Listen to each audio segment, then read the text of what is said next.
বছর পর ভোট অবশ্যই ভালো লাগছে। কেমন টাইপের প্রার্থীকে ভোট দিলেন?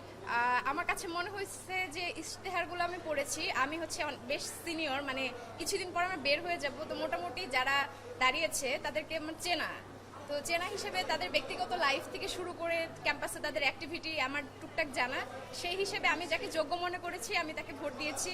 এবং আমি মনে করি যে যোগ্যরা নেতৃত্বে আসুক, কোনো একটা নির্দিষ্ট দল সংখ্যাগরিষ্ঠ না হোক, সব ধরনের দলের একটা সংমিশ্রণে সুন্দর একটা সুস্থ কমিটি গঠন হোক এবং ক্যাম্পাসটা সুন্দরভাবে পরিচালিত করুক। লাইফে ভোট তো খুব কমই দেওয়া হয়েছে মনে জি, হয়। প্রথম ভোট আমার। এটা একটু বিস্তারিত বলেন, আজকে প্রথম ভোট দিয়ে কেমন লাগছে? খুবই ভালো লাগছে, খুবই এক্সাইটেড। আমি সকাল থেকে অনুভূতি হচ্ছে যে প্রথম ভোট দিব, আমরা ফ্রেন্ডরা মিলে, যে আরো ফ্রেন্ডরা ওয়েট করতেছে, সবাই ভোট দিয়ে খুবই এক্সাইটেড আমরা।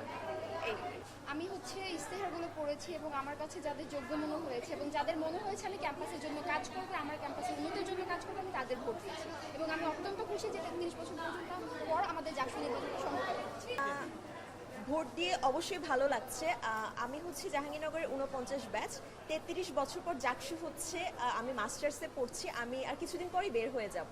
তো এই জাকসুর সাক্ষী আমি হতে পেরেছি, এই জন্য আমি প্রচণ্ড খুশি।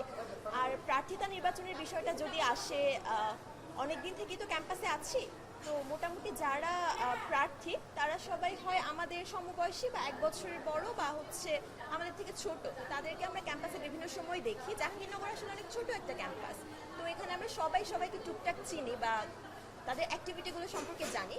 তো যারা দাঁড়িয়েছে তারা সবাই যোগ্য, না হলে অবশ্যই তারা দাঁড়াতো না, কিন্তু তার মধ্যে থেকে যাকে আমার পছন্দ আমি তাকেই ভোট দিয়েছি। দীর্ঘ 33 বছর পর আমাদের জাকসু নির্বাচন হচ্ছে, আমি খুবই আনন্দিত এটার জন্য। আর হ্যাঁ, আমি চাই যে যোগ্য প্রার্থীটাই আমাদের বিপি পদপ্রার্থী বা যে কোনো সবগুলো পদেই তারাই যেন আসে যারা যোগ্য। আর অবশ্যই তাদের কাছে এটাই চাওয়া যে যেন ক্যাম্পাসের সব সমস্যাগুলো যেগুলো আমরা চাচ্ছি যে সমাধান হোক, তারা যেন সেটা ফুলফিল করে।